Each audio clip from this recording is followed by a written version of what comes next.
Stolen to अनराइवल टांग set के इस एपिसोड को शुरू करने से पहले भाई लोग मैं नागेश भाई के 100 रुपीज के सुपर थैंक्स के लिए उन्हें तहे दिल से धन्यवाद करना चाहूंगा। और इस एपिसोड की स्टार्टिंग में हम देखते हैं कि वांग डोंग रूम के अंदर आ गया होता है और ये यहाँ पे काफी हैरान होता है और ये मन में कहता है कि ये रूम पूरी तरीके से काफी ज्यादा डेंस होली एटमॉस्फेयर से भरा हुआ है और यहाँ का जो लाइट एलिमेंट है वो काफी ज्यादा थिक है, एकदम किसी लिक्विड की तरह। और क्या ये जड़ें गोल्डन ट्री की हैं और ये स्ट्रेंथ गोल्डन ट्री की है क्या? ये लाइट मेरी बॉडी के अंदर भरती ही जा रही है। और फिर वांग डोंग यहाँ पे बैठ के कल्टीवेट करने लगता है और कहता है कि ये जगह काफी ज्यादा पवित्र और पावन है और चलो अब जल्दी से ट्रेनिंग करना शुरू करते हैं। ये तो वाकई में काफी ज्यादा अमेजिंग है और मैंने पहले कभी ऐसा कुछ भी एक्सपीरियंस नहीं किया और मैं काफी जल्दी ही मेडिटेशन की स्टेट में आ गया। और जब वांग डोंग काफी गहरी मेडिटेशन कर रहा होता है तब ये इस अवस्था में मूलाओं की आवाज को सुनता है जो कहते हैं कि वांग डोंग शांत ही रहना और अपनी मेडिटेशन करना कंटिन्यू रखना, बस तुम मेरी आवाज पे थोड़ा सा ध्यान देना और ये जगह सबसे बेहतर है तुम्हारी स्पिरिट लेवल को ट्रेन करने के लिए। और यहाँ पे ट्रेनिंग करने से तुम्हें दुगना लाभ मिलेगा, वो भी आधी मेहनत पे। और जिस जगह तुम लोग अभी हो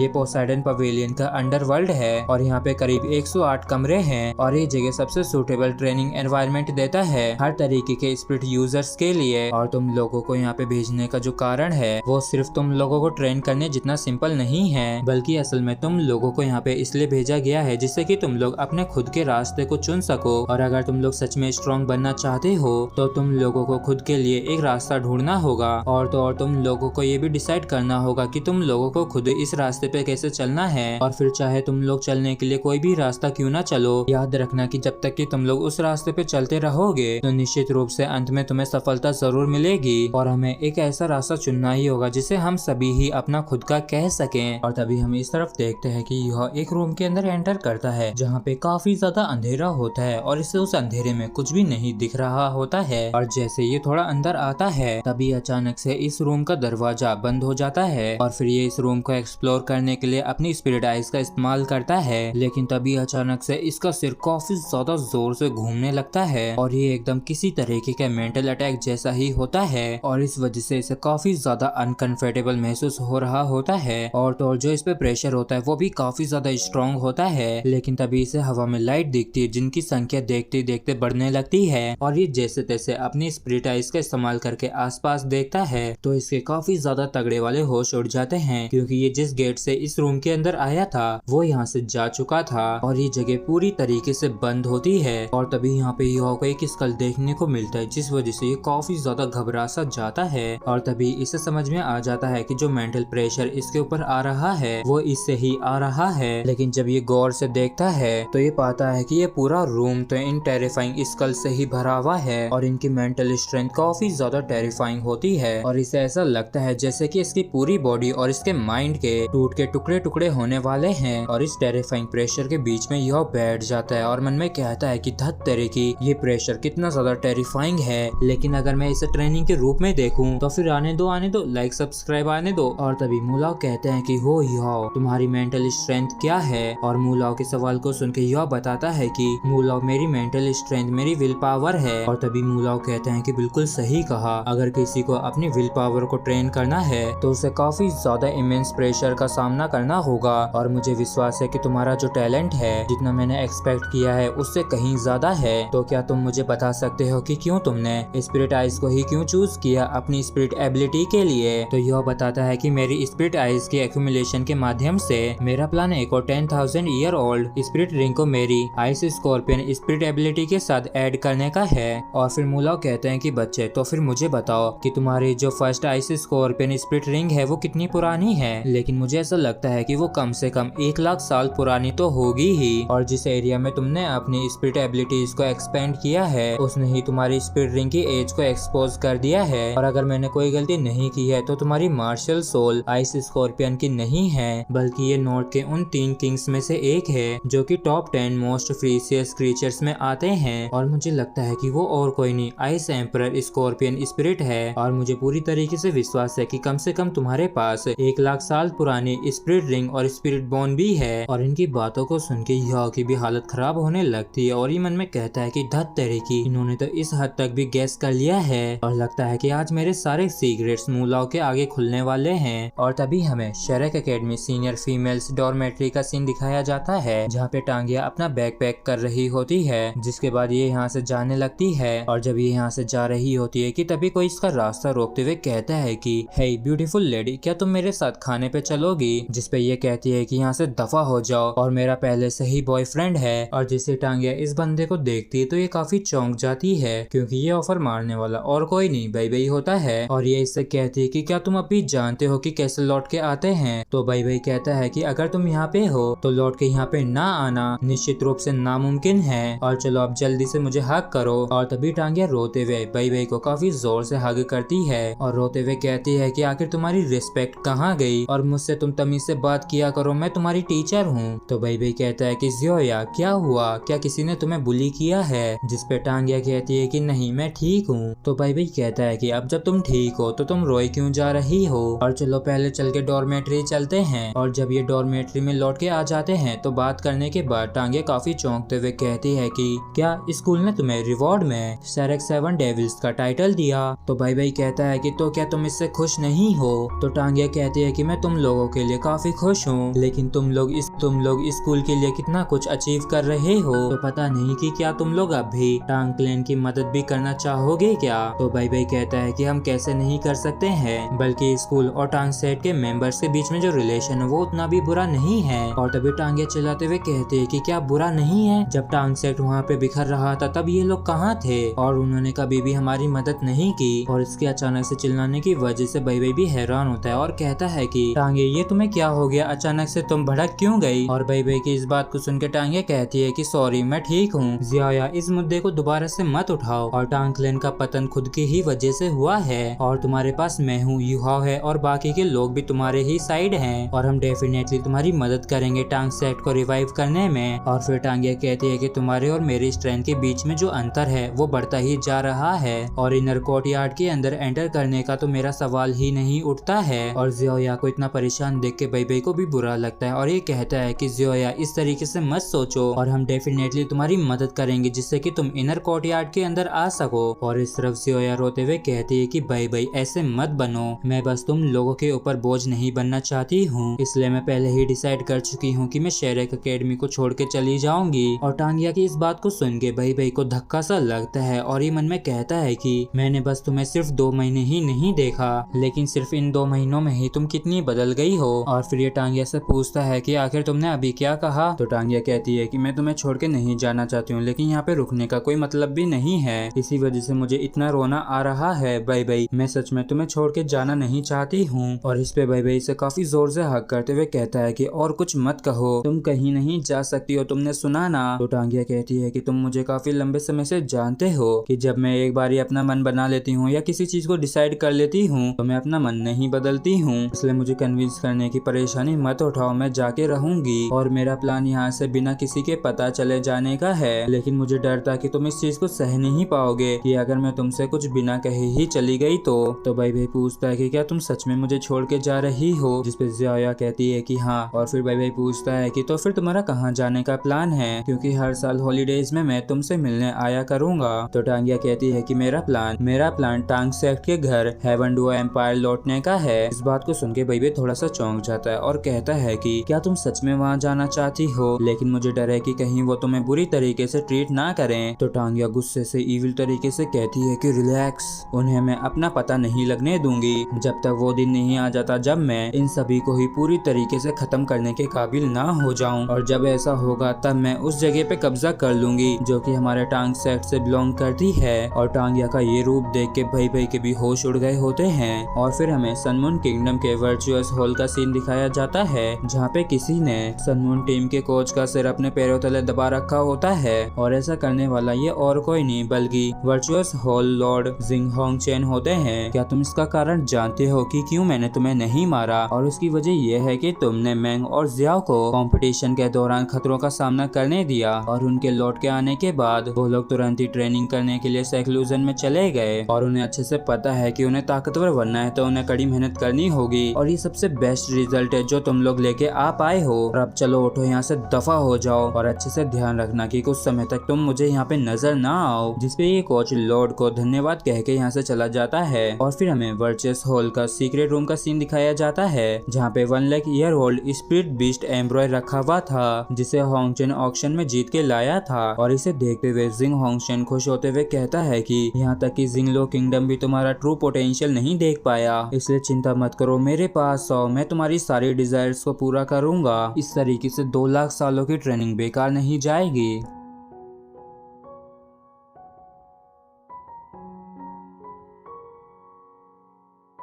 और फिर हम यह को ट्रेनिंग करते हुए देखते हैं जहाँ पे मूलाओ कहते हैं कि मेरा अनुमान यह है कि आइस एम्परर स्कॉर्पियन अपने बोटल नेक पर तो थी लेकिन वो ब्रेक थ्रू नहीं कर पा रही थी, और जब वो लगभग मर ही गई थी तब उसने अपनी पावर को सील कर लिया और तुम्हारी सेकंड स्पिरिट बन गई और तुम्हें एक स्पिरिट रिंग और स्पिरिट बोन दी। लेकिन मुझे लगता है कि इस थ्योरी में भी काफी कमियां हैं। और इस तरफ यह इनकी बातों को सुन के मन में कहता है कि इन्होंने यहाँ तक कि इतना ज्यादा गैस भी कर लिया और मेरे पास कोई और चॉइस नहीं है, इसलिए और ज्यादा एंजियस फील करने की जरूरत नहीं है क्योंकि मूलाओ बस काफी ज्यादा स्ट्रॉन्ग है। और फिर मूलाओ अपनी चेयर पे बैठे बैठे कहते हैं कि यहाँ तक कि वैसे मैं तुम्हारी सिचुएशन को पूरी तरीके से समझ नहीं पाया, लेकिन मैंने देखा है कि तुम कितनी ज्यादा ऑनेस्ट और सिंसियर हो। हर किसी की अपनी अलग डेस्टिनी होती है और इस एल्डर के गुजर जाने से पहले अगर तुम किसी दिन मुझे सच बताने का डिसाइड करो तो मैं तुम्हारी कहानी को पूरे मन से सुनूंगा। और चलो अब मैं इस मुद्दे को और ज्यादा नहीं खींचता हूँ। तो यह चौंकते हुए कहता है कि क्या आप मुझसे और आगे नहीं पूछने वाले हैं? तो मूलाओ कहते हैं कि मैं ऐसा नहीं करूंगा, यहाँ तक कि वैसे मेरा गेस एकदम सही नहीं है,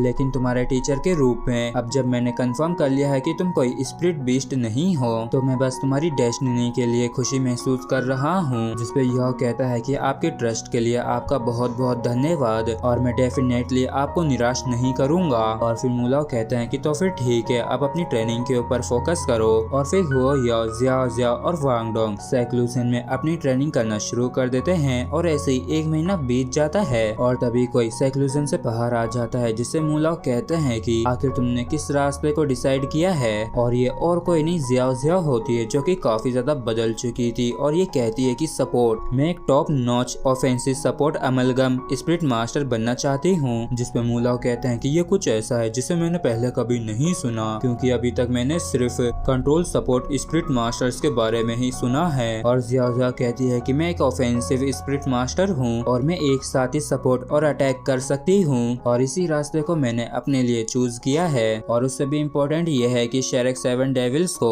एक सपोर्ट मेंबर की जरूरत है और वो मेंबर मैं हूँगी। जिसमें मूलाओ कहते हैं कि बहुत अच्छे बच्चे, आखिरकार तुम अपने खुद के रास्ते को ढूंढ पाई, इसलिए मैं तुम्हारे लिए काफी खुश हूँ। तो फिर ठीक है, अब तैयार हो जाओ स्पिरिट बॉन्ड के साथ फ्यूज होने के लिए जो हमने तुम्हें प्रोवाइड की थी। और जिया के यहाँ से जाने के बाद 1 और महीना निकल जाता है और वांगडोंग अपनी ट्रेनिंग रूम के अंदर अपनी आंखों को खोलता है और ये मन में कहता है कि मैंने कभी एक्सपेक्ट नहीं किया था कि ये मेरा रास्ता होगा और मुझे विश्वास है कि मेरा ये डिसीजन बिल्कुल सही है। और इस ट्रेनिंग की वजह से वांगडोंग का जो स्पिरिट लेवल होता है वो लेवल 36 तक पहुँच जाता है और इस दौरान ये लाइट की असली मीनिंग को ढूंढ पाया और ये पहले से कहीं ज्यादा स्ट्रॉन्ग भी हो गया है और इतने कम समय में इसके मेंटली और फिजिकली स्ट्रेंथ में काफी बड़ा अंतर आया है। और ये सोचता है कि पता नहीं कि यह कैसा कर रहा होगा और उससे मिलने का मैं इंतजार नहीं कर सकता हूँ। और इस समय के दौरान गहरे काले रूम के अंदर हुआ ने भी अपनी आंखें खोल ली होती हैं और ये अपने रूम के बाहर आ जाता है जहाँ पे वांगडोंग और यह एक दूसरे को देख के काफी खुश होते हैं और फिर ये दोनों एक दूसरे को तुरंत ही हग कर लेते हैं। और वांगडोंग कहता है कि ऐसा महसूस हो रहा है जैसे कि मैं सच में काफी लंबे समय से तुमसे मिला नहीं हूँ। और इस तरफ यह पूछता है कि क्या तुम अपने खुद के रास्ते को ढूंढ पाए? जिसपे वांगडोंग कहता है कि हाँ बिल्कुल, और इस चीज के अलावा तुम क्या ही एक्सपेक्ट कर सकते हो मुझ जैसे एक जीनियस से। और तभी अचानक से इन दोनों की स्पिरिट पावर आपस में मिलने लगती है जिस वजह से इन दोनों में से काफी ज्यादा स्ट्रॉन्ग ऑरा बाहर निकलने लगता है। और इस चीज से यह और वांगडोंग ये दोनों ही काफी हैरान होते हैं और काफी खुश होते हुए कहते हैं कि हमारी हाओडोंग पावर में लास्ट टाइम से कितना ज्यादा अंतर आ गया है और ये पहले के मुकाबले अब कहीं ज्यादा स्ट्रॉन्ग हो गई है। और तभी पीछे से मूलाओ कहते हैं कि क्या तुमने अपनी स्ट्रेंथ में आए हुए बदलाव को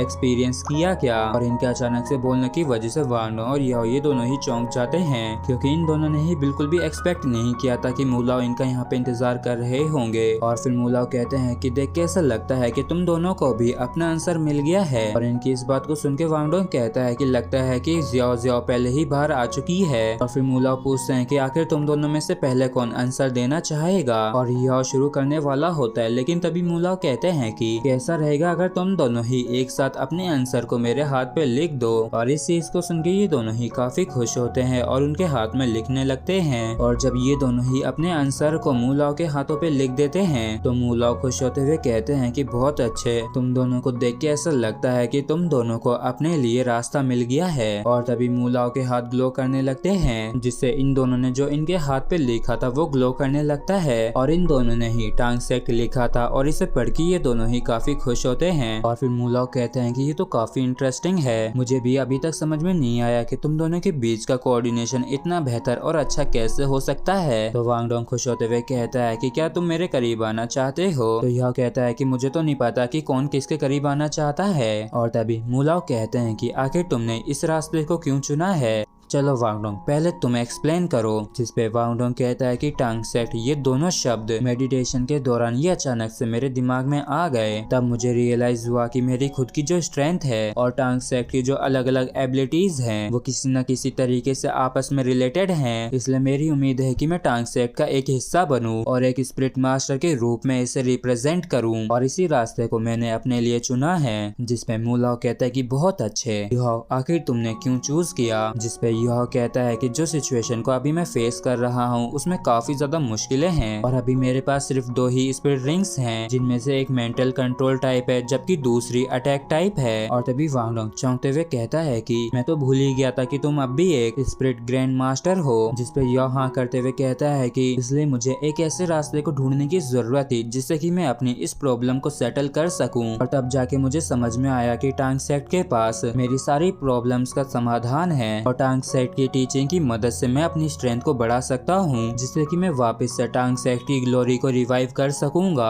और मैंने ये डिसीजन लिया है। और फिर मुलाओ कहते हैं कि टांग सेट का पतन इसके टीचिंग के नुकसान के बराबर नहीं है और टांग सेन वो था जिसने टांग सेट की 6 आर्ट्स को बनाया था और तो और इसने स्पिरिट वर्ल्ड को भी बचाया और इसके साथ ही वो गॉड भी बना। और मुझे उम्मीद है कि तुम उसके नक्शे कदम पे चल पाओगे और उनकी तरह अपनी स्ट्रेंथ को भी बरकरार रखोगे, जिससे कि तुम वो जनरेशन बन सको जिस पे हेवंस भी प्राउड कर सके। और तभी मुलाओ इन दोनों के लिए स्पिरिट बोन्स को बाहर निकालते हैं और कहते हैं कि ये दोनों स्पिरिट बोन्स तुम दोनों के लिए हैं, जिनमें से एक 1 lakh year old left shoulder ice scorpion spirit bone है जबकि दूसरी right shoulder fallen light demon spirit bone है और अभी ही इनके साथ फ्यूज हो। और यहाँ पे एल्डर तुम दोनों की ही मदद करेंगे। और फिर हमें शेरेक एकेडमी एरिना का सीन दिखाया जाता है जहाँ पे मूजिन कहती है कि अगर कोई दिक्कत नहीं है तो फिर क्या शुरू करें। और यहाँ पे क्लास 1 और क्लास 2 फ्रेंडली स्पेयरिंग मैच करने वाली है और मुजिन कहती है कि मेरी क्लास के जो स्टूडेंट्स हैं वो काफी पहले ही इसके लिए तैयार हो चुके हैं। और फिर हमें क्लास 2 के स्टूडेंट्स को दिखाया जाता है जो कि लड़ने के लिए पूरी तरीके से तैयार होते हैं, जबकि जो क्लास 1 के स्टूडेंट्स होते हैं वो काफी घबराए हुए होते हैं। और इनमें से एक कहता है कि फ्रेंडली मैच, लेकिन ये लोग तो बिल्कुल भी फ्रेंडली नहीं दिख रहे हैं। तो दूसरा वाला कहता है कि ये खासकर इसलिए अभी करवाया जा रहा है क्योंकि ब्रदर युहाओ यहाँ पे अभी नहीं है और बिना उनकी मदद के हम बिल्कुल भी नहीं जीत सकते हैं। और इस तरफ मुजिन काफी खुश होते हुए मन में कहती है कि ये काफी बढ़िया हो रहा है और आखिरकार मुझे मौका मिल ही गया इस बूढ़ी औरत को नीचा दिखाने का। और फिर मुजिन खुश होते हुए कहती है कि यहाँ तक कि मुझे भी टीचर झाओ की काफी चिंता हो रही है क्योंकि आपके स्टूडेंट्स की जो स्पिरिट एजेंट्स की रैंक है वो मेरे स्टूडेंट्स के मुकाबले काफी कम है। जिस पर टीचर झाओ कहती है कि टीचर मू, आप सच में काफी ज्यादा बेकार की बकवास करती हैं क्योंकि स्पिरिट एजेंट्स की रैंक ये नहीं बता सकती कि बैटल कैसी होगी। तो फिर मैं ये खुद कंफर्म करना चाहूंगी कि आपने जिन स्टूडेंट्स को पढ़ाया है वो इस पॉइंट को प्रूव करके दिखाएं। जिस पर टीचर झाओ कहते हैं कि हाँ वो बिल्कुल करके दिखाएंगे। और तभी सभी लोग काफी ज्यादा चौंक जाते हैं क्योंकि यहाँ पे अब युहाओ, वांग डोंग और जियाओ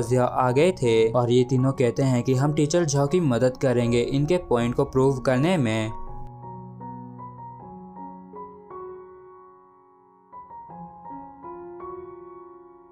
और इन तीनों को देख के सभी लोग ही काफी हैरान होते हैं और युहाओ के क्लासमेट्स कहते हैं कि ब्रदर हुआ और उनकी गैंग लौट आई है। और युहाओ कहता है कि हम डेफिनेटली टीचर झाओ की मदद करेंगे उनके पॉइंट को प्रूव करने में। और इन तीनों को देख के टीचर झाओ काफी खुश होती हैं और ये मन में कहती हैं कि इन तीनों बच्चों को अब भी पता है कि कैसे लौट के आया जाता है, जबकि मुजिन के काफी ज्यादा तगड़े वाले होश उड़ रखे होते हैं। और ये मन में कहती है कि ये झाओ ही तो 1 नंबर की डायन है और इसकी हिम्मत कैसे हुई मेरे साथ इतनी गंदी चाल चलने की। और क्योंकि फान्यू झायू को एक काफी बड़ा सरप्राइज देना चाहता था, इसलिए फान्यू ने इन्हें इन तीनों के सेक्लूजन से बाहर आने की न्यूज नहीं दी थी, बल्कि इसके बजाय इन्होंने इन तीनों को ही डायरेक्टली मैच में भेज दिया। और फिर ये तीनों टीचर झाओ को रिस्पेक्ट देते हुए कहते हैं कि टीचर झाओ हम आ गए हैं। तो टीचर झाओ कहती हैं कि ये काफी अच्छा हुआ जो तुम आ गए। और याओ के क्लासमेट्स कहते हैं कि इन तीनों को कुछ महीने ना देखने के बाद ऐसा महसूस हो रहा है जैसे कि ये पहले जैसे नहीं है। तो दूसरा कहता है कि ऐसा इसलिए क्योंकि इन्हें काफी एक्सपीरियंस मिल चुका है और ये सच में काफी बढ़िया शो होने वाला है जिसे हम मिस नहीं कर सकते हैं। और इस तरह मूजिन ने इन तीनों को देख के अपना माथा पकड़ लिया होता है और ये मन में कहती हैं कि धत तरह की ये सिचुएशन काफी खतरनाक होती ही जा रही है। झायुई ये एक नंबर की विश्वासघाती औरत है और इसने असल में मेरे साथ ऐसी चाल चलने की हिम्मत की। जबकि दाई हुआ बिन काफी खुश हो रहा होता है और ये मन में कहता है कि वो ये काफी बढ़िया हुआ जो तुम खुद ही आ गए और आखिरकार मुझे वापस से चांस मिल ही गया अपने डिग्निटी को हासिल करने का।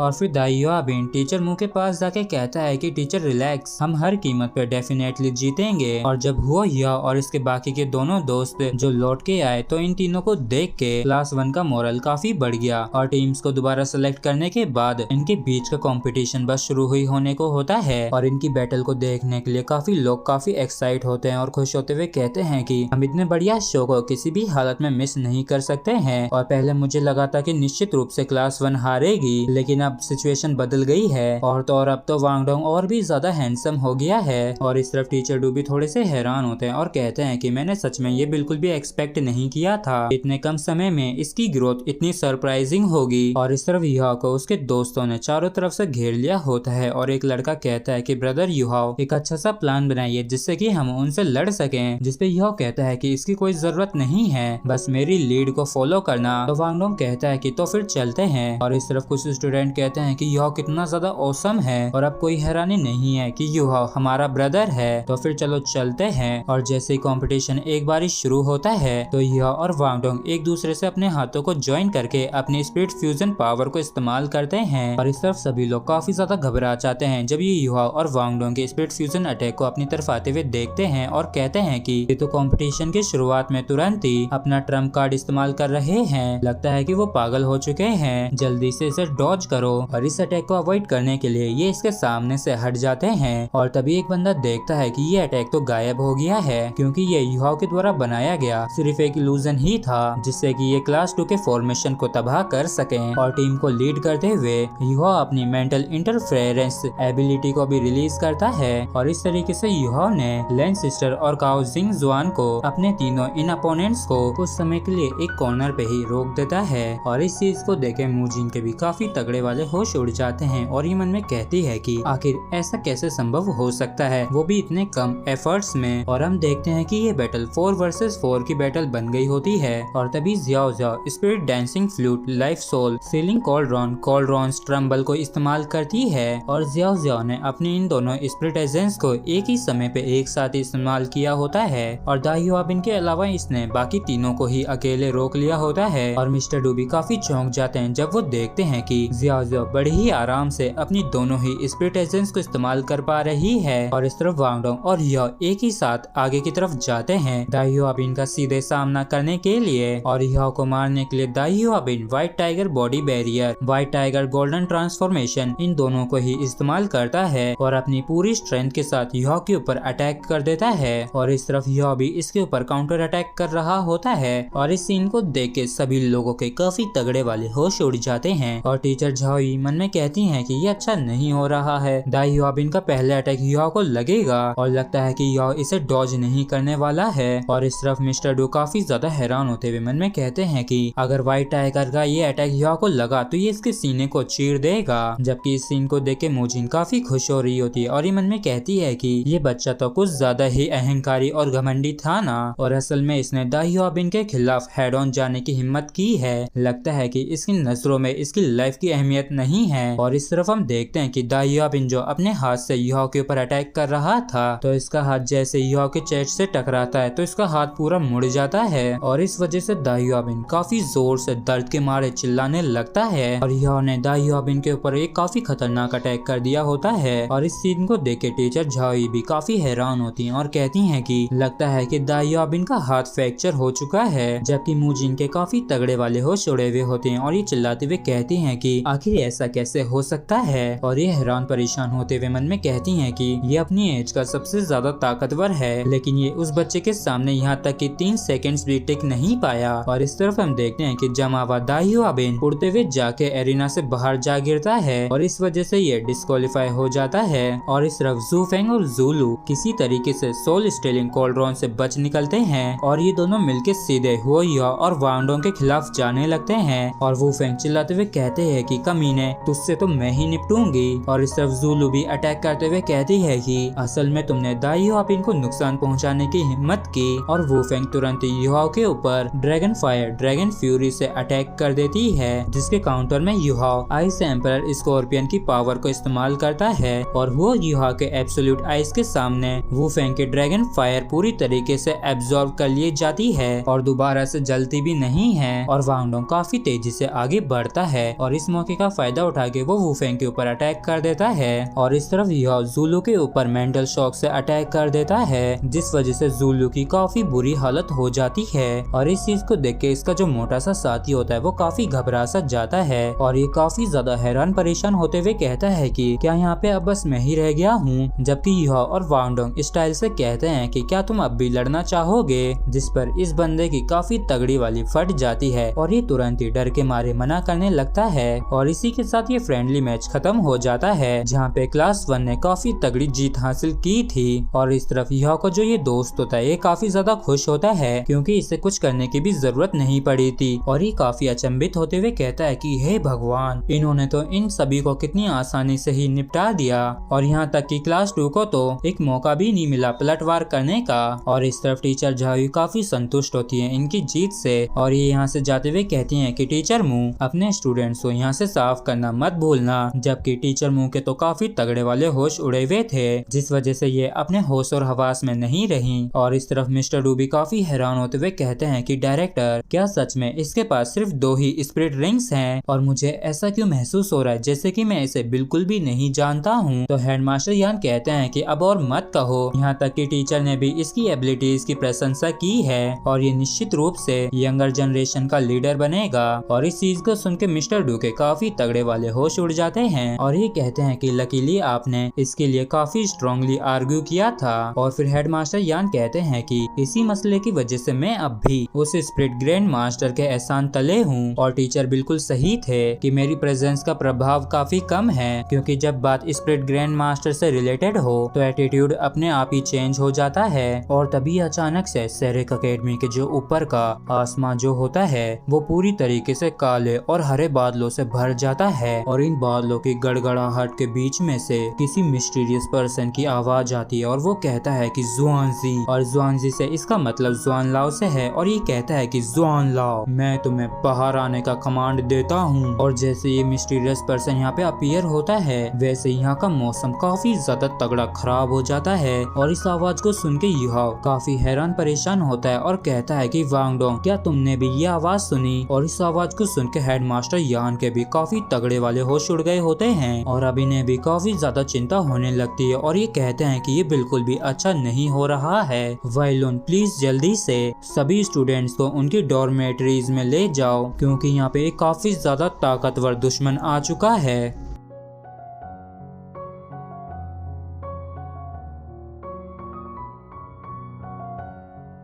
और तभी ये ताकतवर मिस्टीरियस पर्सन अपनी बात को दोहराते हुए कहता है कि जुआनजी, मैं तुम्हें बाहर आने का कमांड देता हूँ। और इस तरफ वांग डोंग काफी हैरान होते हुए कहता है कि क्या ये एक दुश्मन है? ये किसी भी तरीके से एक अच्छा बंदा नहीं दिख रहा है। जबकि यह मन में कहता है कि इस पर्सन की जो मेंटल स्ट्रेंथ है वो सच में काफी ज्यादा स्ट्रॉन्ग है और यहाँ का जो ये एटमॉस्फेयर है वो पूरी तरीके से इसके ट्राइनिकल ऑरे से भर गया है। और तभी स्काईरिंग वार्निंग देते हुए कहता है कि यह इससे केयरफुल रहना, ये जो भी पर्सन है ये हद से ज्यादा स्ट्रॉन्ग है और इसकी जो स्ट्रेंथ है वो पोसाइडन पवेलियन के मास्टर के बराबर है। और तभी अचानक से युहाओ, वांग डोंग और जियाओ जियाओ इन तीनों के नीचे एक गोल्डन फॉर्मेशन बन जाती है, जिसे देख के ये तीनों ही काफी ज्यादा हैरान होते हैं। और तभी आवाज आती है और वो कहती है कि रेजिस्ट मत करना, मैं तुम लोगों को अभी के अभी पोसाइडन पवेलियन भेज रहा हूँ। और इनकी आवाज को सुन के यह समझ जाता है कि ये हेडमास्टर यान है और ये मन में कहता है कि यहाँ तक कि हेडमास्टर यान को भी पर्सनली आना पड़ा, तो ना जाने ये पर्सन कितना ज्यादा स्ट्रॉन्ग होगा।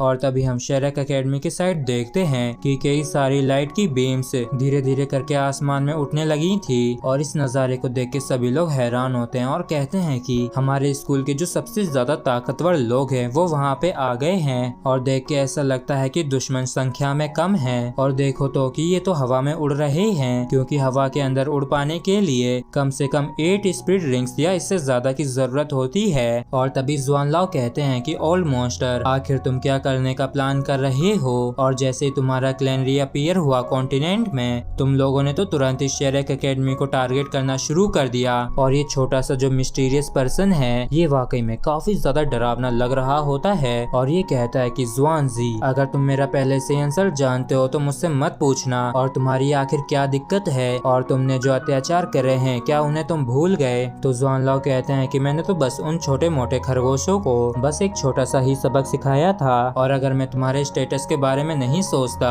तो क्या तुम्हें सच में लगता है कि वो जिंदा घर लौट पाते? तो ये बंदा गुस्से से कहता है कि बेकार की बकवास मत करो। एक तो तुमने मेरे आदमी को जख्मी किया, ऊपर से तुम अपने इन करतूतों को छिपा रहे हो। और फिर ये काफी गुस्से से अपनी काफी ज्यादा पावर रिलीज करने लगता है, जिस वजह से इसकी मसल्स काफी तेजी से ग्रो होने लगती है। और पलक झपकते ये पूरी तरीके से ग्रो हो जाता है और ये पहले के मुकाबले काफी बड़ा और ताकतवर हो जाता है। और ये कहता है कि मैं खुद देखना चाहूंगा कि आखिर तुम्हारा ये कॉन्फिडेंस कहाँ से आ रहा है, और मैं इस मसले को नहीं जाने दूंगा। और इस सीन को देख के सभी बच्चे लोग काफी हैरान होते हैं और कहते हैं कि देखो तो कि वो जो छोटा सा बच्चा था वो अचानक से कितना बड़ा हो गया है। और तो और देखो कि उसके पास 9 स्पिरिट रिंग्स हैं। और इस तरफ जुआन लाओ भी अपनी स्पिरिट पावर को रिलीज करने लगते हैं और कहते हैं कि आखिर तुम्हें इतनी जल्दी क्यों है फाइट करने की? और मैं सच में तुम जैसे किसी पागल व्यक्ति से अपनी बेइज्जती होते हुए बर्दाश्त नहीं करूंगा। और इतना कहके जुआन लाओ भी अपनी बैटल मोड में आ जाते हैं और ये कहते हैं कि दू बूसी, हमारे शेरेक एकेडमी के अंदर वाइल्ड होने की तो कोशिश भी मत करना। और दू बूसी को गौर से देखने के बाद जुआन लाओ मन में कहते हैं कि इसने अपनी स्पिरिट एबिलिटीज की रेंज को कंट्रोल करके रखा है। और ऐसा दिखता है कि इसका प्लान एक खतरनाक जंग शुरू करने का नहीं है। और इस नजारे को देख के ये लड़का काफी हैरान होते हुए कहता है कि जुआन लाओ के पास भी 9 स्पिरिट रिंग्स हैं, लेकिन स्पिरिट रिंग्स की एज के हिसाब से ऐसा दिखता है कि ये अपने अपोनेंट से थोड़े से कमजोर हैं। और इस तरफ दू बूसी अटैक करते हुए हंसते हुए कहता है कि जुआन लाओ आ जाओ, और वैसे भी मैं काफी लंबे समय से इतने ज्यादा स्ट्रॉन्ग अपोनेंट के खिलाफ नहीं गया हूँ, तो मैं उम्मीद करता हूँ कि तुम मुझे डिसअपॉइंट नहीं करोगे। तो जुआन लाओ भी इसके ऊपर अटैक करते हुए कहते हैं कि मैं भी तुम जैसे पागल कमीने के साथ खेलना चाहूंगा। और फिर ये दोनों एक दूसरे के ऊपर अटैक कर देते हैं, जिस वजह से इनका काफी तगड़ा क्लैश होता है और काफी ज्यादा एनर्जी रिलीज होती है, जिसे देख के सभी लोगों के काफी तगड़े वाले होश उड़ जाते हैं। और यह कहता है कि क्या एक स्पिरिट मास्टर की ये स्ट्रेंथ होती है, और ये तो सच में इतने टेरिफाइंग लेवल तक पहुंच रखे हैं। तो वांगडोंग हैरान परेशान होते हुए कहता है कि ये तो काफी ज्यादा है, और ऐसा महसूस हो रहा है जैसे कि आसमां टूट के गिर रहा हो। और यह कहता है कि क्या ये उनकी स्पिरिट ट्रांसफॉर्मेशन है। और तभी यहाँ पे मूलाओ आ जाते हैं और ये कहते हैं कि स्पिरिट ट्रांसफॉर्मेशन जितना सिंपल होता है ये उतना सिंपल नहीं है, इसमें इनकी बॉडी और इनका स्पिरिट एसेंस मर्ज होता है। और ये अपीयरेंस रिजल्ट में तब आता है जब इनकी स्पिरिट स्ट्रेंथ इनके स्पिरिट ट्रांसफॉर्मेशन के अंदर इन्फ्यूज हो जाती है। लेकिन वो जो बंदा दू बूसी है उसका स्पिरिट एसेंस वो खुद है। और इस चीज को सुन के यह काफी चौंक जाता है और कहता है कि मतलब कि वो बॉडी क्लैन से है, तो इसका मतलब तो ये हुआ। तो मूलाओ कहते हैं कि हाँ तुम बिल्कुल सही सोच रहे हो, वो यहाँ पे तुम्हारे लिए ही आया है, लेकिन मुझे ये भी लगता है कि वो यहाँ पे किसी और वजह से भी आया है। युहाओ, मैं तुमसे सच्चाई नहीं छिपाना चाहता हूँ। इन बॉडी क्लैन की जो रिसर्च बॉडी स्पिरिट पे है वो बाकी किसी से भी हायर टायर की है, और उनके पास डेफिनेटली रास्ता होगा तुम्हारी स्पिरिट एजेंस को रीअवेकन करने का। और अगर तुम यहाँ से जाके उन्हें फॉलो करना चूज करते हो तो शेरेक एकेडमी इस चीज का तुम्हें दोष नहीं देगी। और तुम कोई सा भी रास्ता क्यों ना चूज करो, तुम्हें मुझे अपना डिसीजन बताना होगा, जिसके बाद ही हम डिसाइड कर पाएंगे कि बॉडी क्लैन के साथ कैसे नेगोशिएट करना है। और तभी यह कहता है कि मूलाओ मुझे माफ करना, मेरी वजह से जो एकेडमी के लिए परेशानी खड़ी हुई है, और हालात कैसे भी क्यों ना हो मैं शेरेक एकेडमी को छोड़ के कभी नहीं जाऊंगा। और मैं शेरेक 7 डेविल्स में से एक हूँ, इसलिए मैं शेरेक एकेडमी का हमेशा एक स्टूडेंट रहूंगा। और इससे भी ज्यादा इम्पोर्टेंट ये है कि मैं टांग सेट का डिसिपल हूँ, और शेरेक एकेडमी और टांग सेट के अलावा मैं किसी और दूसरी जगह को ज्वाइन नहीं करने वाला हूँ। और यह बाकी इन बातों को सुन के मुलाओ इसे गुड बॉय कहते हैं। और इस तरफ हम देखते हैं कि दूबूसी ने एक काफी खतरनाक अटैक तैयार कर लिया होता है और ये हंसते हुए कहता है कि ज़ुआनज़ी, वैसे तो मैं काफी लंबे समय से तुमसे नहीं मिला हूँ, लेकिन मुझे लगता है कि तुमने काफी मुश्किल से ही थोड़ा बहुत इम्प्रूव किया है। जिसपे ज़ुआनलाओ इसे कहते हैं कि ऑल मॉन्स्टर, तुम एक नंबर के पागल हो। और ये काफी बड़ी एनर्जी बॉल को कंप्रेस करके अपने हाथ में ले आता है और कहता है कि तुम पागल हो, और क्या तुम्हारा प्लान मुझे अपने साथ ले डूबने का था? ऐसा तो नहीं होगा। चलो अब तुम मेरी इस एबिलिटी का स्वाद चखो। और फिर दूबूसी अपनी इस कंप्रेस्ड एनर्जी बॉल से ज़ुआनलाओ के ऊपर अटैक कर देता है। और इस चीज को देख के ज़ुआनलाओ अपने अटैक को तैयार करते हुए मन में कहते हैं कि असल में तुमने स्पेशल कंप्रेशन को इस्तेमाल करने की हिम्मत की। और हम देखते हैं कि ज़ुआनलाओ के हाथ में जो एनर्जी बॉल होती है वो देखते देखते काफी बड़ी हो जाती है। और ये कहते हैं कि क्या तुम इस जगह को डिस्ट्रॉय करने की कोशिश कर रहे हो? और इतना कह के ये भी अपना अटैक कर देते हैं। और जैसे इन दोनों का ये अटैक टकराता है तो काफी ज्यादा एनर्जी रिलीज होती है। और इस चीज को देख के दूबूसी खुश होते हुए कहता है कि क्या तुम इस तरीके से इसे रोकने की कोशिश कर रहे हो? तो बेशक ज़ुआनज़ी, तुम आगे बढ़ के कोशिश कर लो और तुम सच में मेरे अपोनेंट बनने के काबिल हो, लेकिन तुम कुछ भूल गए हो। और तभी ज़ुआनलाओ इसकी बात काटते हुए इसका मजाक उड़ाते हुए कहते हैं कि मैं तो ये भूल ही गया था कि तुम तो मुझसे भी ज्यादा बूढ़े हो। और चारों तरफ यही कहा जा रहा है कि ये ओल्ड मॉन्स्टर अभी तक क्यों नहीं मरा। और ज़ुआनलाओ की ये बात दूबूसी के दिल पे लग जाती है और उसे काफी बुरा लगता है, जिस वजह से काफी ज्यादा गुस्से में आ जाता है और काफी खतरनाक तरीके से पावर रिलीज करते हुए चिल्लाते हुए कहता है कि ये सब कुछ बकवास है। और आखिर ऐसा कैसे पॉसिबल हो सकता है कि मैं मर जाऊं? और मैं कैसे मर सकता हूं जबकि तुम अब भी जिंदा हो? और अगले 100 साल और जीना मेरे लिए कोई दिक्कत नहीं है। और तभी इसके 4 विंग्स और आ जाते हैं, जिस वजह से काफी ज्यादा पावरफुल हो जाता है। और अब इसमें से तो पहले से भी काफी ज्यादा टेरिफाइंग और अब बाहर निकल रहा होता है। और इसे ऐसा देख के ज़ुआनलाओ भी थोड़े से परेशान होते हैं और ये मन में कहते हैं कि देख के ऐसा लगता है कि तुम्हें तुम्हारी उम्र पे चिढ़ाना तुम्हें अब भी ट्रिगर करता है। और फिर ज़ुआनलाओ भी एक काफी ज्यादा स्ट्रॉन्ग अटैक को तैयार करते हुए कहते हैं कि ऐसा दिखता है कि समय हो गया है मेरी ट्रू पावर को रिलीज करने का। और इस नजारे को देख के यह काफी ज्यादा चौंक जाता है और कहता है कि ये तो कितनी ज्यादा टेरिफाइंग स्ट्रेंथ है, और ये स्ट्रेंथ तो टाइम और स्पेस को भी भेदने में सक्षम है। और जैसे ये दोनों भिड़ते हैं तो काफी ज्यादा एनर्जी रिलीज होती है और आसमान के अंदर इनकी स्पिरिट स्ट्रेंथ का एक काफी बड़ा गुबार सा उठता है और काफी ज्यादा स्ट्रॉन्ग शॉक वेव भी निकलती है। और शेरेक एकेडमी के जो स्टूडेंट होते हैं और बॉडी क्लैन के जो मेंबर होते हैं, ये मिलके एक शील्ड बनाते हैं अपने आप को प्रोटेक्ट करने के लिए, जिससे कि ये ऊपर से आ रही जो टेरिफाइंग स्ट्रेंथ है उसके खिलाफ टिके रह सकें। और तभी इस खतरनाक एक्सप्लोजन के अंदर से ज़ुआनलाओ बाहर निकलते हैं और इन्हें देख के युवा काफी ज्यादा चौंक जाता है और कहता है कि वो तो ज़ुआनलाओ हैं और मैंने बिल्कुल भी एक्सपेक्ट नहीं किया था कि बॉडी क्लैन का वो जो दूबूसी है वो इतना ज्यादा स्ट्रॉन्ग होगा। और इस तरफ ज़ुआनलाओ मन में कहते हैं कि इस ओल्ड मॉन्स्टर के पास अब भी पोटेंशियल है। और इस तरफ दूबूसी कहता है कि ज़ुआनज़ी हार मान लो, क्योंकि अगर हम दोनों मरते दम तक लड़े तो शायद शेरेक एकेडमी यहाँ से गायब हो जाए। और ज़ुआनलाओ कहते हैं कि तुम्हारी इतनी हिम्मत, और क्या तुम भूल गए हो जो तुम्हारे बॉडी क्लैन ने एनिमल टाइड के दौरान वादा किया था? जिसपे दूबूसी कहता है कि वादा वो तो काफी लंबे समय पहले किया था, वो तो मैं भूल भी चुका हूँ, तो क्या अगर मैं वादे को तोड़ भी देता हूँ? जिसपे ज़ुआनलाओ कहते हैं कि बेशरम कमीने बुढ़े। और तभी दूबूसी कहता है कि ज़ुआनज़ी बहुत हुआ, हम काफी लड़ चुके हैं, हमारा क्लैन भी शेरेक एकेडमी के खिलाफ नहीं जाना चाहता है, बस हमें हमारे क्लैन के मेंबर को लौटा दो, जिसके बाद हम तुरंत ही यहाँ से लौट जाएंगे। और अगर तुम ऐसा नहीं करते हो तो फिर मैं शेरेक एकेडमी को भी मैं अपने हाई टॉक्सिक पॉइजन का स्वाद चखाऊंगा। और इस वजह से ज़ुआनलाओ को काफी गुस्सा आ जाता है और ये कहते हैं कि मैं अच्छे से जानता था कि तुम यहाँ पे युहाओ के लिए ही आए हो, और मैं तुम्हें पहले ही बता रहा हूँ कि अगर तुमने अपने हाई टॉक्सिक पॉइजन को यहाँ पे रिलीज करने की हिम्मत की तो तुम और तुम्हारे लोग भी यहीं पे दफन होंगे। और ज़ुआनलाओ की इस बात को सुन के दूबूसी हंसते हुए कहता है कि ज़ुआनज़ी तुम मुझे नहीं रोक पाओगे। और तभी एक गोल्डन लाइट चमकती है और एक आवाज आके कहती है कि अगर ज़ुआनज़ी तुम्हें नहीं रोक पाएगा तो तुम्हारा मेरे बारे में क्या कहना है। और इस आवाज के साथ ही पोसाइडन पवेलियन के अंदर से काफी ज्यादा गोल्डन लाइट निकल रही होती है, जो कि और किसी की नहीं मुलाओ की होती है। और पोसाइडन लाइट को देख के दूबूसी की भी तगड़ी वाली फट जाती है और ये कहता है कि आखिर ऐसा कैसे हो सकता है, और अब भी शेरेक एकेडमी के पास ऐसा कौन है जो कि पोसाइडन लाइट को इस्तेमाल कर पा रहा है।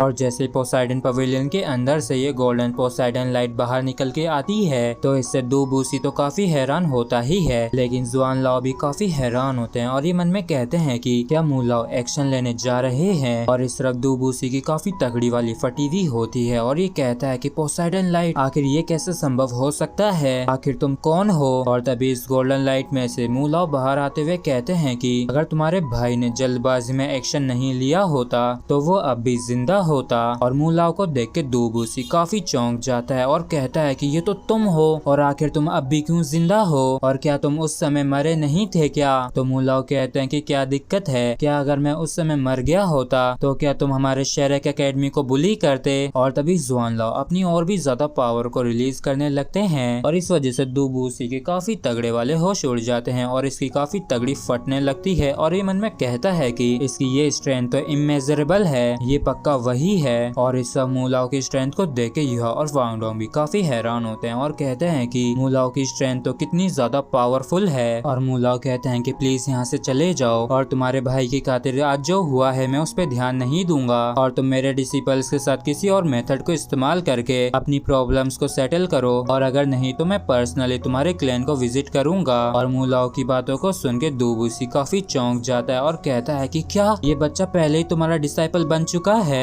जिसपे मू लाओ कहते हैं कि हाँ बिल्कुल सही कहा, और क्या तुम्हें ये लगता है कि तुम्हारे पास इसे मुझसे ज्यादा सिखाने का हक है। और इस पर दो बूसी कुछ भी नहीं कहता है और ये अपनी नॉर्मल फॉर्म में आ जाता है और कहता है कि ड्रैगन गॉड डूलो, आपके स्टेटस को ध्यान में रखते हुए मैं चीजों को वैसे ही छोड़ के जा रहा हूँ जैसे कि वो आज हैं और मैं किसी भी तरीके के गिरे हुए पैतरे इस्तेमाल नहीं करूंगा। लेकिन मैं ये भी बता देता हूँ कि हमारा क्लैन इस बच्चे के ऊपर गिव अप नहीं कर सकता है। और इस तरफ यह हैरान होते हुए कहता है कि ये तो पहले जैसा हो गया है। और मू लाओ के एक्शन लेते ही हालात पूरी तरीके से बदल गए। और इस तरफ दो बूसी कहता है कि इस उम्र में हम काफी जल्द ही इस दुनिया को छोड़ देंगे, लेकिन अब तक बॉडी क्लैन को अपना सक्सेसर भी नहीं मिला है। जिसपे मू लाओ कहते हैं कि आखिर ऐसा कैसे संभव हो सकता है, और वैसे तो तुम लोगों ने पहले ही डिसाइड कर लिया था ना कि सक्सेसर तुम्हारे क्लैन मेंबर्स में से ही कोई होगा। जिसपे दो बूसी कहता है कि वहाँ पे 20 सालों में कोई भी न्यू मेंबर नहीं आया है और क्या तुम्हें ऐसा लगता है कि ऐसे कोई भी हमारा सक्सेसर हो सकता है। और आज मैं कह देता हूँ कि जब तक कि ये बच्चा शेरेक एकेडमी के अंदर है तब तक मैं इसके ऊपर एक उंगली भी नहीं उठाऊंगा, लेकिन एक बारी जो ये एकेडमी से चला गया तो फिर आगे क्या होगा ये इसी की एबिलिटीज पे डिपेंड करेगा।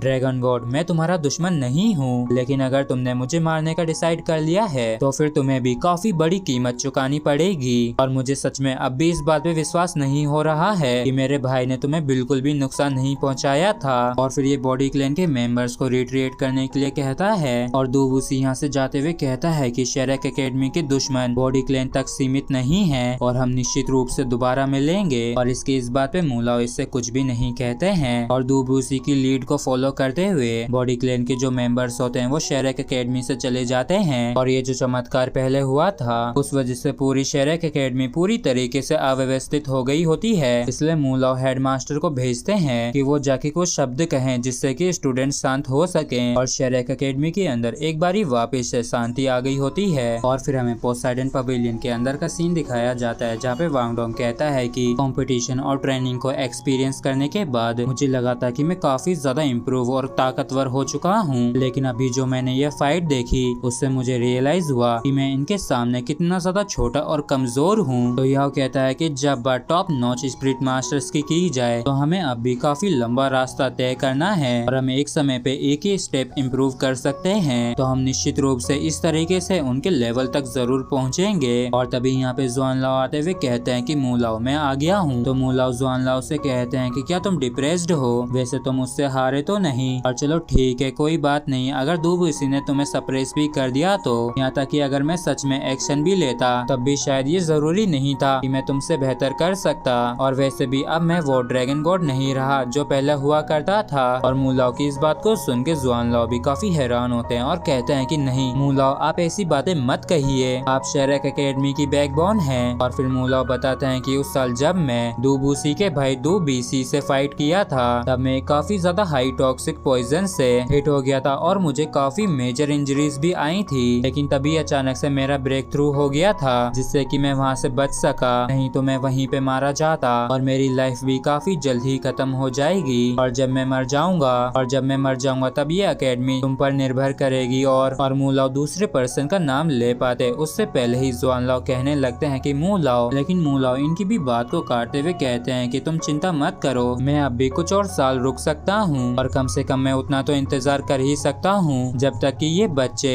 बड़े होकर मैच्योर नहीं हो जाते हैं। हो यो, यहाँ पे आओ, तुम काफी अच्छे बच्चे हो और तुम्हारे पहले वाले रिस्पॉन्स से मैं काफी ज्यादा संतुष्ट हुआ और कंपटीशन से लौट के आने के बाद तुम्हारे एटीट्यूड में जो बदलाव आया है उसने मुझे सच में काफी ज्यादा चौंका दिया है और ये सच में काफी अच्छी बात है। जिसपे युवा उदास मन से कहता है कि मूलाओ, क्या आप मेरी चापलूसी कर रहे हैं? मैं एक अनाथ हूँ और मैं बेघर हो गया। तो जब मेरी मॉम मरी थी और जिस जगह मैं पहले रहा करता था वहाँ पे बस मेरे प्रति अपमान और बेपरवाही की जाती थी और उस समय मैं पूरी तरीके से नफरत में डूबा हुआ था। और फिर एक दिन मैंने शेरेक एकेडमी के अंदर एनरोल किया, तब जाके मुझे घर का असली और सच्चा मतलब समझ में आया और यही मेरा घर है और मैं किसी भी चीज को बदल सकता हूँ। लेकिन अगर बात घर पे आती है तो मैं अपने घर को कभी नहीं बदलूंगा और फिर चाहे कुछ भी करने की क्यों न जरूरत पड़े, मैं हर हालत में अपने घर और इसकी ग्लोरी को प्रोटेक्ट करूंगा। और यह की बातों को सुन के मूलाओ कुछ पलों के लिए कुछ कह नहीं पाते हैं और फिर वो इसके हाथ को पकड़ते हुए कहते हैं कि जब मैं पहली बार तुमसे मिला था तब मुझे पता था कि तुम्हारी कोई ना कोई काफी दुख भरी कहानी है और जो दर्द तुम्हारी दिल की गहराइयों में छिपा हुआ था वो हाल ही में मिटना शुरू हुआ है और काफी तेजी से मिट रहा है। और हाँ, तुमने बिल्कुल सही कहा, शेरेक एकेडमी तुम्हारा घर है और ये हमारा भी घर है। और जब मैंने दूबूसी से कहा था कि तुम मेरे डिसिपल हो तो इस चीज को जान के उसने एक बात क्लियर कर दी कि अगर तुम एकेडमी के अंदर हो तो वो तुम्हारे प्रति किसी भी तरीके का एक्शन नहीं लेगा। और इस बात को सुन के यह सोचता है कि इसका मतलब ये है कि उसने अभी तक हार नहीं मानी है। और इस तरफ जुआनलाओ कान खुजाते हुए कहते हैं कि बेवकूफ बच्चे, क्या तुम्हें इनके डिसिपल बनने की अब भी जल्दी नहीं है? और इनकी इस बात को सुन के यह तुरंत ही घुटनों पे बैठ के इनके आगे झुकने लगता है और कहता है कि मूलाओ प्लीज मुझे अपना डिसिपल बना लीजिए। तो मूलाओ कहते हैं कि अच्छे बच्चे उठ जाओ। जिसपे यह कहता है कि क्या आपने एग्री कर दिया? जिसपे मूलाओ कहते हैं कि बेवकूफ बच्चे, तुम्हें अपना सवाल सही करना चाहिए, आज से तुम मेरे आखिरी डिसिपल होने वाले हो। और इस चीज को सुन के यह काफी खुश होता है और वांगडोंग खुश होते हुए कहता है कि अब काफी सारे लोग तुमसे काफी ज्यादा जलने वाले हैं और निराश होने वाले हैं। जिसपे ज़ियाओ ज़ियाओ काफी खुश होते हुए कहती है कि हाँ बिल्कुल सही, यह तुम्हें बधाई हो। और फिर मूलाओ वांगडोंग और ज़ियाओ ज़ियाओ की तरफ देखते हुए कहते हैं कि तुम दोनों उतने भी बुरे नहीं हो। ज़ियाओ ज़ियाओ, तुम जुआनलाओ से सीख सकती हो। और रही बात वांगडोंग की, तुम तो लाइट एट्रीब्यूट को इस्तेमाल करते हो तो इसलिए तुम मेरे कुछ समय के लिए डिसिपल हो गए। और इस चीज को सुन के वांगडोंग काफी क्यूट सा फेस बनाते हुए कहता है कि मूलाओ, आप बिल्कुल भी फेयर नहीं हैं। मैं आपके जैसे ही लाइट एट्रीब्यूट को इस्तेमाल करता हूँ, लेकिन आप तो किसी ऐसे को अपना डिसाइपल बना चुके हैं जो कि लाइट एट्रीब्यूट तक इस्तेमाल नहीं करता है। क्या आप फेवरेटिज्म दिखा रहे हैं? मैं भी आपके लास्ट डिसिपल में से एक होना चाहता हूँ। और वांगडोंग की इस बात से मूलाओ थोड़े से तो सरप्राइज होते हैं, लेकिन जुआनलाओ के तो काफी तगड़े वाले होश उड़ जाते हैं। और मूलाओ कहते हैं कि बच्चे, मैं सिर्फ एक को ही अपना आखिरी डिसिपल बना सकता हूँ। और इनकी इस बात को सुन के वांगडोंग काफी खुश हो जाता है और ये मन में कहता है कि बहुत बढ़िया, जो मूलाओ गुस्सा नहीं हुए और देख के ऐसा लगता है कि मेरे पास अब भी एक मौका है। और वांगडोंग तुरंत ही मूलाओ की सेवा करने लगता है और कहता है कि कोई बात नहीं, आप अपनी पोजीशन को तो देखो। इसलिए यहाँ तक कि अगर आप कोई ऐसा रूल भी तोड़ते हैं तो आखिर कौन ही आपके खिलाफ जाने की हिम्मत करेगा। और उससे भी बढ़कर यह के साथ मेरी स्पिरिट फ्यूजन है तो आप हमें एक ही मान सकते हैं। तो मूलाओ कहते हैं कि ओ, एक ही मान सकता हूँ। और मूलाओ के इस रिएक्शन को देख के वांगडोंग के गाल लाल हो जाते हैं। तो वांगडोंग तुरंत ही यह की तरफ इशारा करते हुए कहता है कि आप मुझे भी अपने लास्ट डिसिपल्स में से एक बना सकते हैं। और अगर आप ऐसा नहीं करते हैं तो ये जो आपका ये आखिरी डिसिपल है तो ये आपके टेम्परेरी डिसाइपल को बाद में बुली करेगा। तो यह एक स्माइल के साथ कहता है कि आखिर कौन किसको बुली करता है। और इस सिचुएशन को देखते हुए जुआनलाओ के काफी तगड़े वाले होश उड़े हुए होते हैं और ये मन में कहते हैं कि हे भगवान, एल्डर कितने सारे साल जिए हैं लेकिन ये पहली बार है जो ये ऐसे किसी से मिले हैं जो कि ये कहने की इनसे हिम्मत भी कर रहा है। तो मूलाओ हंसते हुए कहते हैं कि ठीक है, मैं तुमसे बहस नहीं कर सकता हूँ, मैं तुम दोनों को ही एक्सेप्ट करता हूँ। और इस चीज को सुन के वांगडोंग काफी खुश होता है और मन में कहता है कि मूलाओ सहमत हो गए और अब मैं युहाओ के साथ रुक सकता हूँ। और फिर वांगडोंग तुरंत ही मूलाओ के आगे झुकते हुए कहता है कि टीचर, डिसिपल आपको ग्रीट करता है। और मूलाओ कहते हैं कि जुआनजी, क्या ये तुमने देखा, मुझे मजबूर कर दिया गया है 2 आखिरी डिसिपल्स बनाने के लिए। तो जुआनलाओ कहते हैं कि मुझे तो ऐसा दिख रहा है जैसे कि आप इसे एंजॉय कर रहे हैं और ये इतना भी बुरा नहीं है। ये दोनों ही डिसिपल काफी अच्छे हैं और अब जब ऐसी बात है तो मैं भी उम्मीद करता हूँ कि मुझे भी आज कोई डिसिपल मिल जाए। और जुआनलाओ ये बात जियाओ जाओ की तरफ देखते हुए कर रहे होते हैं, इसलिए जियाओ जाओ तुरंत ही इनके आगे झुक के ग्रीट करने लगती है। तो जुआनलाओ इससे कहते हैं कि बच्चा, अगर तुम मेरा डिसाइपल बनना चाहती हो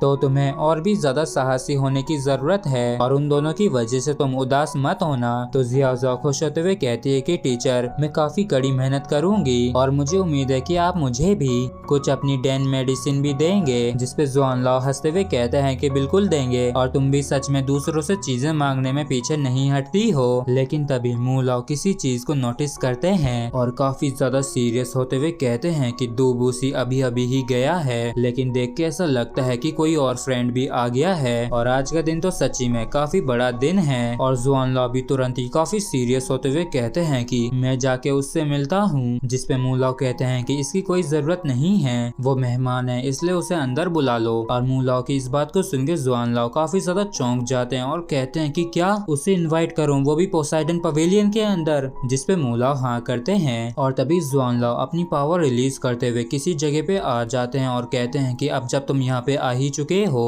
तो अब और छिपने की कोई जरूरत नहीं है, इसलिए अभी के अभी बाहर आ जाओ। और मूलाओ मन में सोचते हैं कि यहाँ तक कि आज से पहले कभी भी किसी भी बाहरी व्यक्ति को पोसाइडन पवेलियन के अंदर इनवाइट नहीं किया है और आखिर ये बंदा है कौन। और तभी जुआनलाओ अपनी पावर को इस्तेमाल करके अपनी एनर्जी का एक जाइंट हैंड बना लेते हैं और उससे किसी एनर्जी बॉल को पकड़ के बाहर निकालते हैं। लेकिन ये उस एनर्जी बॉल को कोई भी हानि नहीं पहुंचा पाते हैं, बल्कि इनका ही जो एनर्जी का हैंड होता है वही डिसअपियर हो जाता है। और तभी उस बैरियर के अंदर से एक मिस्टीरियस बंदा कहता है कि जुआनलाओ, मेहमानों का ट्रीट करने का ये कोई तरीका नहीं होता है। और जुआनलाओ इस बंदे को देख के काफी ज्यादा चौंक गए होते हैं।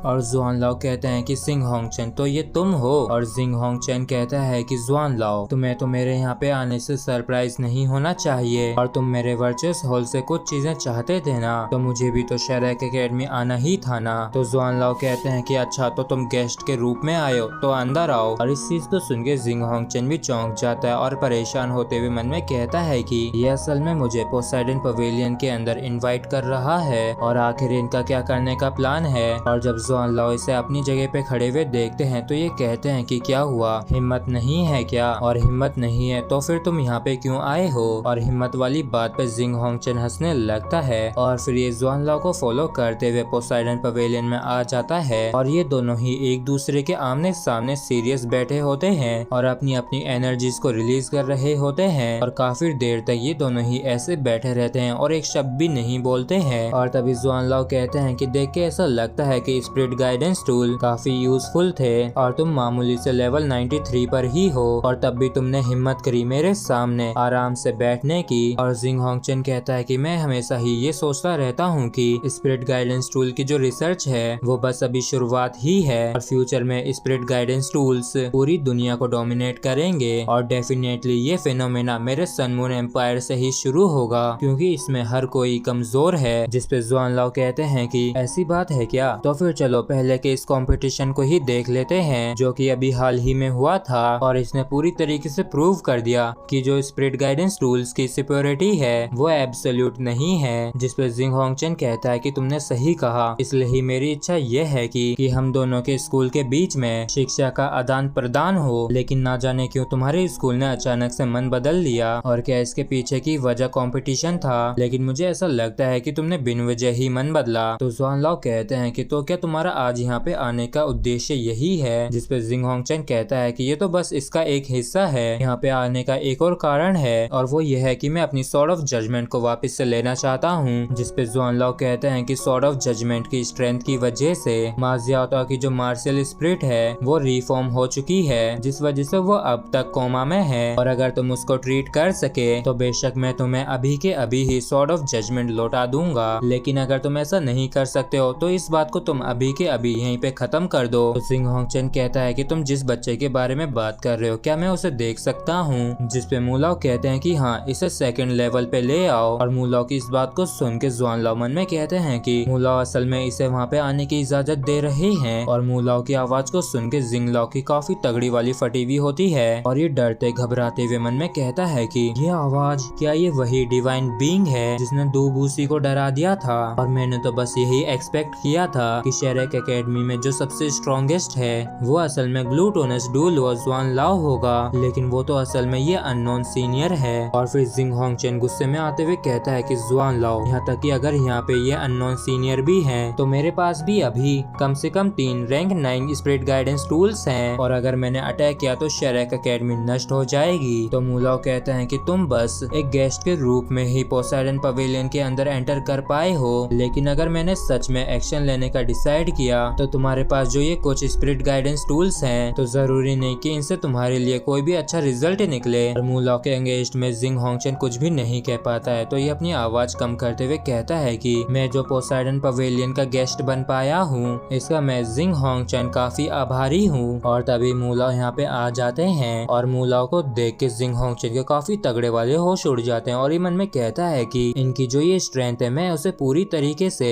डिस्क्राइब नहीं कर सकता हूँ और मैंने सच में एक्सपेक्ट नहीं किया था कि शेरेक एकेडमी इतने ज्यादा हाईली रेस्पेक्टेड सेंट का घर होगा। और फिर मुलाओ कहते हैं कि अब जब तुम मेरे पोसाइडन पवेलियन के अंदर आ ही चुके हो तो प्लीज तुम अपना ये नकाब उतार दो। और मुलाओ की इस बात को सुन के जिंग होंगचन के और भी तगड़े होश उड़ जाते हैं और ये मन में कहता है कि इन्होंने तो यहाँ तक कि मुझे नकाब में भी पहचान लिया और जिस पर्सन ने मुझे ढूंढा है वो भी तब जब मैं अपने ही हाथों के द्वारा बनाए गए स्पिरिट गाइडेंस टूल को इस्तेमाल कर रहा हूँ तो पक्का ये वही बंदा है जिसने दू बूसी को डरा दिया था। और फिर जिंग होंगचन कहता है कि सीनियर आप तो अमेजिंग हैं और आप एकदम सही कह रहे हैं और मैं अपनी इस गुस्ताखी के लिए आपसे माफी मांगता हूँ। और वैसे भी मैं जो वर्चुअस हॉल का लॉर्ड हूँ तो मुझे ऐसा अपने आप को दिखाना पड़ता है जिससे कि मेरा दबदबा बना रहे, लेकिन ये काफी अफसोस की बात है कि होंगचन का जन्म एक सम्मानजनक अपीयरेंस के बिना हुआ है, इसी वजह से मुझे भी अपना अपीयरेंस बदल के रखना पड़ता है। और चलिए मैं वापस से अपने आप को इंट्रोड्यूस करता हूँ, मैं वर्चुअस हॉल का लॉर्ड और सन मून अकेडमी का प्रिंसिपल जिंग होंगचन हूँ। और अगर पॉसिबल हो सकता है तो सीनियर क्या आप मुझे अपना सरनेम बता सकते हैं? और इस तरफ जिंग होंगचन को देख के युहा को काफी गुस्सा आने लगता है और ये मन में कहता है कि ये वही है जिसने मेरी सिस्टर को नुकसान पहुंचाया है। और जिंग होंगचन को जवाब देते हुए मुलाओ कहते हैं कि एल्डर मुएन, मुझे विश्वास है कि दुनिया में ज्यादा लोग नहीं होंगे जिन्हें इस एल्डर का नाम भी याद होगा। और इनके नाम को सुन के जिंग होंगचन भी हैरान परेशान होते हुए मन में कहता है कि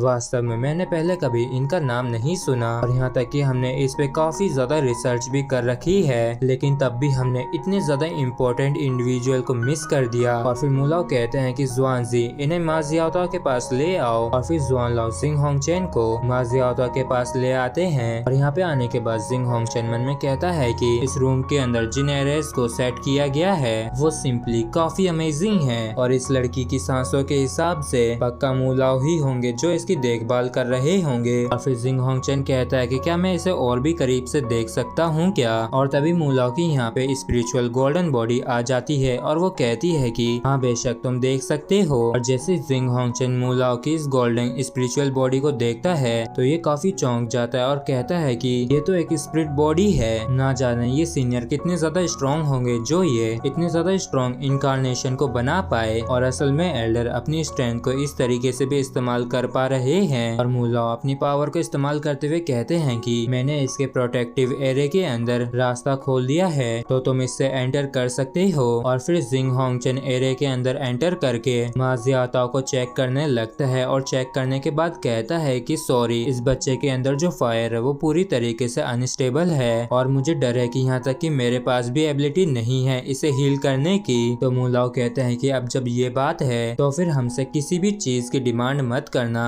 तो प्लीज अब सेकंड फ्लोर पे वापस से लौट जाइए और चलो वहीं पे चल के बात करते हैं। और इनकी बात को सुन के जिंग होंगचन मन में कहता है कि मेरे इनिशियल प्लान में मैंने सोचा था कि जो जो पॉसिबल आउटकम हो सकते हैं मैं उन सभी के लिए ही तैयार हूँ, लेकिन इस एल्डर से मिलने के बाद मुझे सच में रियलाइज हुआ कि मैंने सच में काफी गहराई से नहीं सोचा था। और फिर ये वापस से जहाँ पहले था वहीं पे लौट आता है जहाँ पे मुलाओ भी होते हैं और ये कहते हैं कि तुम्हारे ओपिनियन में पोसाइडन पवेलियन और वर्चुअस हॉल के बीच में कौन ज्यादा बेहतर है। तो जिंग होंगचेन कहता है कि ये जूनियर किसी भी तरीके की अनुचित टिप्पणी नहीं दे सकता है, लेकिन अगर फाइट सुपीरियरिटी की होती है तो स्पिरिट गाइडेंस टूल बेजोड़ हैं। हालांकि अगर बात बैटल स्ट्रेंथ की जाए तो निसंदेह ही शेरक एकेडमी बेस्ट है, और फिर भले ही इसमें हमारा वर्चुअस हॉल और बॉडी सेक्ट क्यों ना हो तब भी हम हारेंगे। और इसकी इन बातों से मूला समझ जाते हैं कि ये दोनों पार्टीज एक दूसरे के साथ कोऑपरेट कर रही हैं। और फिर मूला कहते हैं कि जिंग होंगचेन एल्डर पहले भी वर्चुअस हॉल को विजिट कर चुके हैं, तुम्हारी जो प्रोग्रेस स्पिरिट गाइडेंस टूल्स के साथ है उसने वास्तव में मेरी एक्सपेक्टेशन को भी पार कर लिया है। हालांकि क्या तुम मानोगे कि जो सबसे ज्यादा ताकतवर पर्सन है वो अभी स्पिरिट एल्डर ही है। जिसपे जिंग होंगचेन कहता है कि हाँ आप सही हैं और यही अभी स्थिति है। और ही मन में कहता है कि ये असल में वर्चुअस हॉल आया था, ये तो सच में काफी ज्यादा डरावना है। और मूलाओ कहते हैं कि क्या तुम्हारी कोई और भी रिक्वेस्ट है तो तुम बेझिझक होके कह सकते हो। और तो और अगर तुमने कभी भी अपने स्पिरिट गाइडेंस टूल्स को शेरक एकेडमी की तरफ पॉइंट करने की हिम्मत की तो एल्डर्स को दोबारा से तुम्हारी सिटी को विजिट करना पड़ेगा। और इस चीज को सुनकर जिंग होंगचेन और भी चौंक जाता है और कहता है कि आप सच में लोगों की प्रशंसा के हकदार हैं, तो प्लीज आप इस नाचीज की इस गलती को माफ करें। और मेरे यहाँ पे आने का जो दूसरा रीजन है वो हमारे दोनों स्कूल्स के बीच में टीचिंग एक्सचेंज करने के बारे में है। और मुझे लगता है कि ये एक्सचेंज काफी ज्यादा इम्पोर्टेंट है। और ये एक्सचेंज प्रोग्राम जो होता है इसको लेके मूला और जिंग होंगचेन काफी देर तक डिस्कस करते हैं और आखिरकार इनके डिस्कशन का रिजल्ट मिल ही जाता है। और जो ये एक्सचेंज प्रोग्राम होना है वो अब से 2 साल बाद शुरू होगा, जो कि उसके अगले 3 सालों तक चलेगा। और ये एक्सचेंज तभी खत्म होगा जब एक काफी बड़ा कंपटीशन शुरू होगा जिसे सन मून किंगडम के द्वारा होस्ट किया जाएगा, जिसका भागीदार पूरा कॉन्टिनेंट होगा। और डेफिनेटली इस एक्सचेंज में यूहा पार्टिसिपेट करने वाला है, जबकि वर्चुअस हॉल जिया होंगचेन और मेंग होंगचेन को भेजेगा। और यूहा को देख के जिंग होंगचेन मन में कहता है कि तो ये है हुओ यूहा, और एक्सचेंज स्टूडेंट के रूप में इसे यहाँ से ले जाना सही रहेगा, इससे मुझे बच्चों की सेफ्टी की चिंता नहीं करनी पड़ेगी। और फिर जिंग होंगचेन कहता है कि एल्डर मेहमान नवाजी करने के लिए आपका बहुत बहुत धन्यवाद। और ये जूनियर एक आखिरी सवाल पूछना चाहता है, क्या ये शेरक के लिए संभव हो सकता है कि इसके सन मून किंगडम के साथ गहरे रिश्ते हों। और इस पे मूलाओ कहते हैं कि शेरक एकेडमी सोल लैंड की शेरक एकेडमी है और Sun Moon Kingdom Soul Land का सन मून किंगडम है। जिसपे जिंग होंगचेन कहता है कि ठीक है ये जूनियर समझ गया, और इतना कह के ये यहाँ से जाने लगता है। लेकिन तभी मूलाओ इसे रुकने के लिए कहते हैं, इस वजह से ये काफी घबरा जाता है और कहता है कि क्या एल्डर की किसी तरीके की अब भी रिक्वेस्ट है। पिछले कुछ सालों में तुम पहले आउटसाइडर हो जिसने पोसाइडन पवेलियन के अंदर कदम रखा है, और ये ऐसी कोई सी जगह नहीं है जहाँ पे तुम अपनी इच्छा के अनुसार आ सको या जा सको। इसलिए रैंक 9 स्पिरिट गाइडेंस टूल के उस पीस को पीछे यहीं पे छोड़ के जाओ, और तो उसके इस्तेमाल को भी लिख देना। और इस चीज को तुम एंट्रेंस फी भी समझ सकते हो। और तभी अचानक से ये पूरा रूम गोल्ड में कवर हो जाता है और ऐसा महसूस हो रहा होता है कि जैसे कोई इनविजिबल हैंड जिंग होंगचेन का गला घोट रहा हो। और एंट्रेंस फीस का सुन के जिंग होंगचेन काफी चौंक जाता है और कहता है कि सीनियर आप अपनी स्ट्रेंथ का गलत फायदा उठा रहे हैं। और फिर ये मन में कहता है कि ये बेसिकली मुझसे जबरन वसूली कर रहे हैं। और इस तरह मूला एक शब्द भी इससे नहीं कहते हैं। और जिंग होंगचेन इन्हें देख के मन में कहता है कि ये तो काफी ज्यादा निर्दयी हैं।